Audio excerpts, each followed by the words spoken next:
So, something's really been bothering me today. And it's been bothering me because of this group that I moderate on Facebook. I've discussed it a couple times before in these videos. I see it over and over and over again. I've dealt with it personally in my own recovery, in my own life. Past 20 some years. The first point I want to make is this. Everybody's recovery is their own. No one can dictate your recovery but yourself. There's no two ways about this. There's no argument. There's no leeway. There's no compromise. Everybody's recovery is their own. You set your own clean date.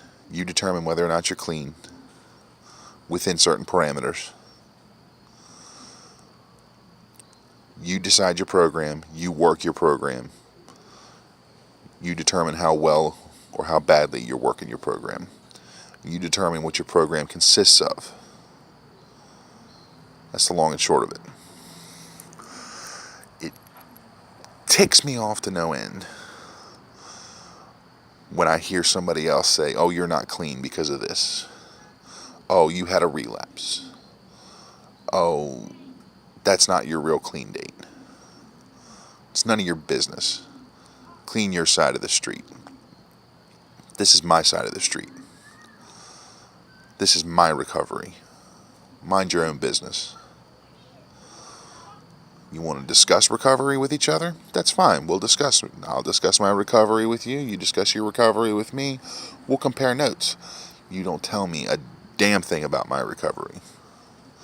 I dictate my recovery. If I decide I want to use a medically assisted treatment, Suboxone, Methadone, I don't currently use those. But if I decided I need that and I want to call myself clean, that's my business. I don't care what any of the fellowships have to say about it. That's my business, my decision. I decide whether I pick up a key tag or a chip.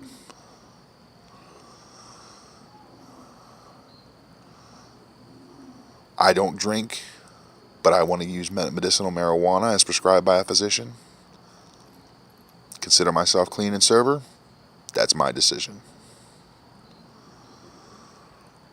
I use CBD oil. I consider myself clean. I go to the hospital and a doctor prescribes me narcotics for pain and I use it as prescribed. It's not a relapse. Or if I decide it is, my decision.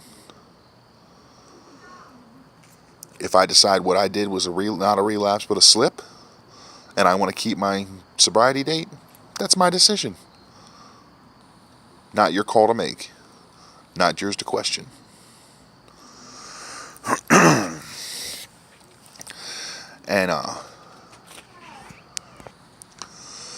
And those people that like to have discussions about other people's recovery behind their back, I'm sorry, that's just flat out wrong. Wrong.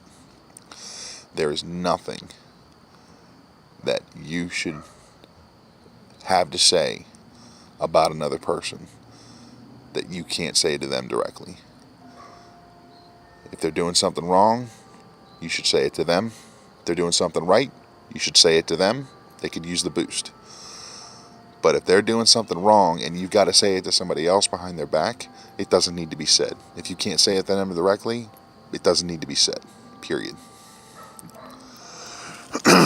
So this talking about other people behind their back, you're not going to say it to their face. It doesn't need to be said. End of story. And that goes for anything in life in general, not just about recovery. That's my personal opinion. My personal views don't represent anybody else but my own. Little disclaimer there. The other thing that gets my goat is people who are in a certain fellowship, not any particular fellowship, but just in a fellowship, who want to beat everybody else over the head with that fellowship. I got beat over the head with the big book for 20 some years. Now, I needed it. It wasn't a bad thing. But I sure as hell didn't listen. Didn't do me any good. I heard the words. I memorized a lot of them. But it took me 21 years before I actually started hearing them. I listened, didn't hear them. When I finally started listening, it sunk in real quick. And I got a lot of recovery quickly. When I started actually reading and letting those words sink in, got a lot of recovery really quick. But I got beat over the head with that big book for 20 some years. I wasn't ready. If somebody doesn't want to use AA or NA, don't beat them over the head with the big book. Don't beat them over the head with the basic text. Don't beat them over the head with the Bible. They want to be in AA and they don't want to use God as their higher power. Don't beat them over the head with the Bible. All you're going to do is drive them away. It's not a good way to get newcomers to stay. Not a good way to get newcomers to join. That's how you drive people away. We're about attraction, not promotion. But we're certainly not about driving people away either. And beating them over the head with literature is not going to attract people. 12 steps are great. They have saved my life. As I was saying, 12 steps are great. They've saved my life. Continue to save my life on a daily basis. They're not the only way to recover.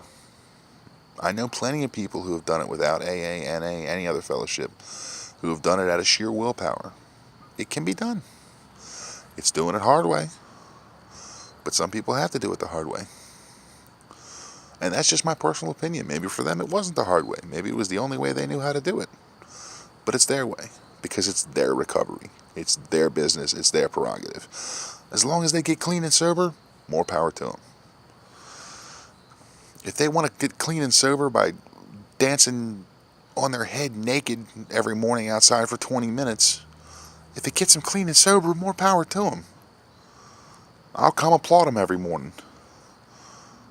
Or build them a privacy fence. I don't care.